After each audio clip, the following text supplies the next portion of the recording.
Anthony? Eh Guillaume, ça va? Ça va, ça va et toi? Ouais, super, content de te voir. Content de te voir aussi. C'est génial. 14e épisode de Aller plus loin. Déjà. Oh, la vache. Premier épisode au studio de Oui, Développement. ça y est, on est là. Voilà, c'est bien. petite déco préparée On garde les pour distances, vous. mais il n'y a plus confinement. Voilà. C'est bien. Et, très content de vous retrouver et très content de te retrouver aussi. Pareil. Et alors écoutez les amis, on a une petite vidéo je crois. C'est ça. Voilà. Pas de jeu aujourd'hui. Il n'y a pas de jeu, mais on a un autre truc qui est super et vous allez adorer ça. Donc c'est une vidéo d'un gars qui s'appelle... Voilà, c'est Kylian. C'est Kylian. Aka l'enthousiaste. C'est ça. Bon, on va vous laisser regarder. Salut à toi. Aujourd'hui on se retrouve, c'est face à face. Mais face à face c'est qui? Face à face c'est quoi? Et ben face à face on est 4 jeunes. Benoît, Sarah, Morgane et moi. Et on a à cœur de partager l'évangile, on a à cœur de partager notre foi. On veut bénir les jeunes. Et pourquoi pas aussi être une source d'encouragement pour les leaders de jeunes, pour les responsables de jeunes. Et donc c'est pour ça qu'on propose du contenu ludique sur YouTube. Des vidéos par exemple qui parlent de c'est quoi la Bible ou c'est qui Jésus. Ou bien on raconte nos témoignages. Et aussi des vidéos beaucoup plus marrantes où on fait des petits jeux pour te détendre quand tu rentres de l'école ou du travail. Mais toujours voilà, les mêmes objectifs. Pouvoir partager notre foi. Et donc on t'invite à aller voir un tour sur YouTube, face à face, du coup pour regarder nos vidéos. Et aussi sur Instagram, on est présent sur Instagram, toujours face à face. On fait des lives où on lit la Bible ensemble. Et ça c'est cool. Et pourquoi face à face? Bah un jour tu verras Dieu face à face, on se verra face à face, on rencontre des gens face à face. Et il y a un jeu de mots avec le verbe faire. Parce que c'est ça aussi être un disciple de Christ. On fait. Et comme il a dit, faites de toutes les nations des disciples. Et donc voilà, on rencontre des gens, on fait, face à face. Donc on se dit à bientôt pour une nouvelle vidéo sur YouTube. Excellent, super vidéo, génial, Kylian, un super projet avec les jeunes qui s'impliquent comme ça, c'est vraiment génial. Ouais. Et on vous met ici en bas de l'écran les liens Ouais. de différents lieux où tu peux voir les vidéos face à face. Allez les voir. Voilà, on t'encourage à te rendre sur ces liens-là et à le partager aussi avec tes amis. Ouais. C'est un super contenu en tout cas. Merci Kylian. Ouais, merci Kylian. Ouais. Anthony, Oui. à toi, je crois que tu as un message à nous partager. C'est ça les amis, alors on va passer un petit moment dans la parole, le moment le plus important, et on va lire Éphésiens chapitre 4, versets 1 à 3. Et très rapidement, voici ce que dit le passage.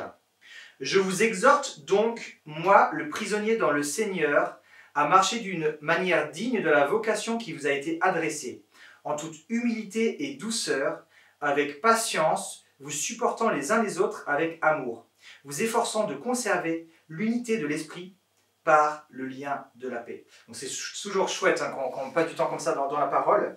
Et écoute, moi j'aime, dans le verset 1, il parle de marcher. Et moi j'aime beaucoup cette notion, parce que nous en fait dans la vie, en fait la vie c'est une aventure, et on suit un chemin, et on vit notre vie. Et le chemin que l'on suit est déterminé par nos décisions, par nos choix.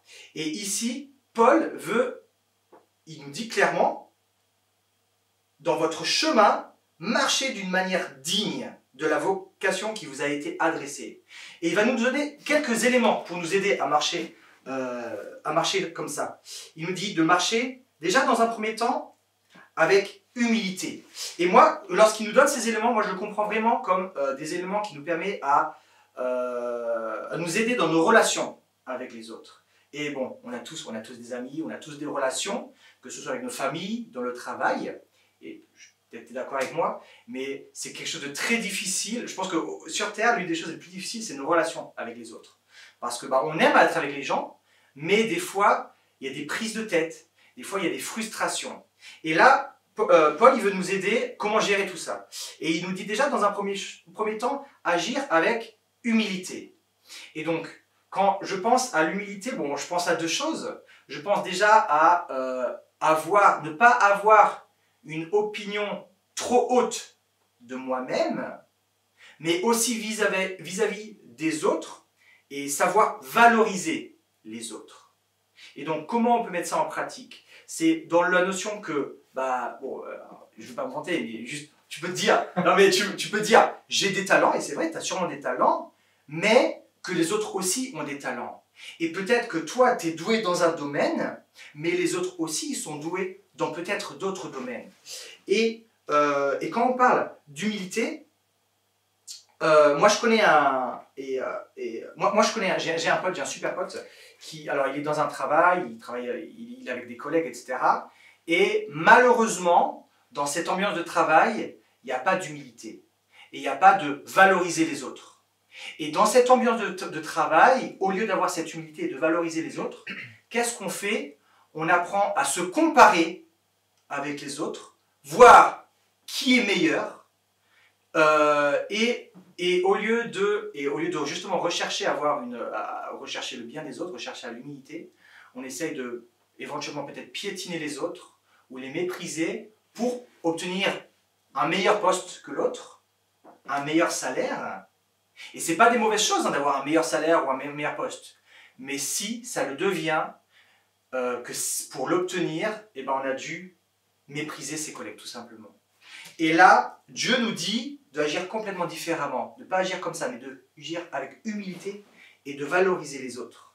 Il nous dit aussi d'agir avec douceur. Et moi, j'aime beaucoup cette notion d'agir avec douceur.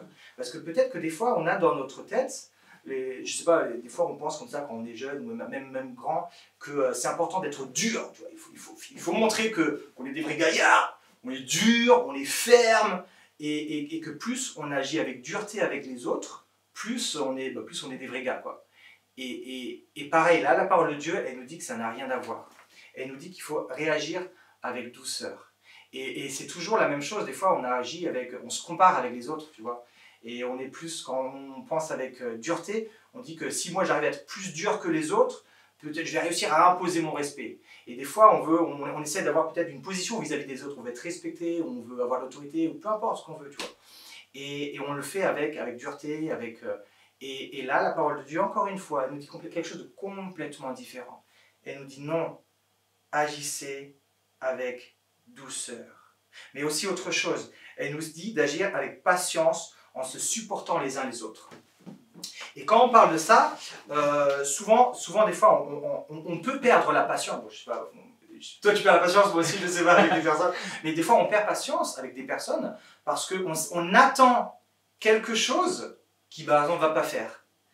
Et au lieu de s'énerver avec cette personne et dans sa tête dire « Mais il est nul, ce gars, il sert à rien, il fait que des bêtises » ou je sais pas quoi, Dieu nous invite à avoir une autre attitude, de s'approcher de cette personne et d'agir avec douceur. Ok, écoute, mon gars, Guillaume. Alors écoute, Guillaume, j'ai vu que la salle à manger, il fallait la nettoyer. C'était ton tour, tu l'as pas fait, il y a un truc qui s'est passé. Bon, tu vois, tu réagis avec une autre chose, avec douceur. Tu valorises. Parce que le fait de voir avec le gars, tu vas pas avec une attitude, il est nul, il sert à rien, il sait même pas passer le balai. Non, peut-être qu'il était occupé avec autre chose, peut-être qu'il a oublié, plein de raisons, tu vois. Et donc du coup, là on parle de se supporter les uns les autres. Mais aussi, quand on parle de se supporter, ça, si je mets la Bible là-dessus, là elle est sur un support. Et quand on parle que quelque chose est sur un support, c'est quelque chose pour l'aider à rester droit, stable, qui ne tombe pas. Et des fois aussi, c'est notre un petit peu de travail, devoir vis-à-vis d'autres personnes, d'être là quand ils ont besoin d'aide, quand ils passent des moments difficiles. Et Dieu là nous dit de savoir se supporter les uns les autres. C'est super, là, toujours, la parole de Dieu c'est tellement magnifique, on ressort tellement d'enseignements les amis. Et là, à travers Paul, il nous dit, les amis, dans nos relations, des éléments qui peuvent vous aider, être humble, agir avec humilité, douceur et patience, sachant vous supporter les uns les autres. Voilà. Super, merci Anthony. Humilité, douceur, patience. Voilà. S'il y a une chose à retenir en tout cas, quelque chose de simple, c'est ces trois mots-là et que ça puisse nous rester dans le cœur pour un temps et en tout cas que ça puisse travailler le caractère. C'est un super partage Anthony, merci. Merci à toi. Et c'est pas tout. Oui. On a encore, et je crois qu'on reste dans Family Baby. On a encore une chose pour vous, une surprise aussi. Enfin une surprise qui n'est plus vraiment parce que vous savez que ça arrive maintenant. Voilà. On a la partie promesse, voilà, la promesse du jour qui est apportée par Claudia. Voilà, par Claudia. Allez, vas-y. Bonjour à tous, donc aujourd'hui on va lire ensemble le Proverbe 3, versets 1 et 2. Mon fils, n'oublie pas mes enseignements et ton cœur garde mes préceptes, car ils prolongeront les jours et les années de ta vie et ils surmonteront ta paix.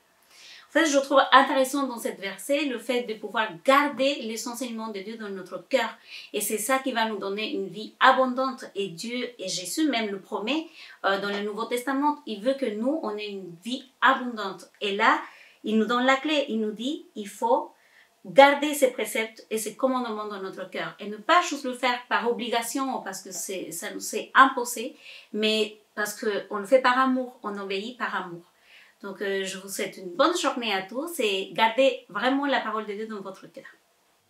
Merci Claudia, excellent. Excellent, merci Claudia. Ouais, merci pour ce partage. Et super important aussi de garder dans son cœur la parole de Dieu. Donc on a ce verset super encourageant de la part de Claudia, et puis c'est ça qui nous fait avancer. Sans revenir sur ton message, voilà, humilité, douceur, patience, gardons ça en nous.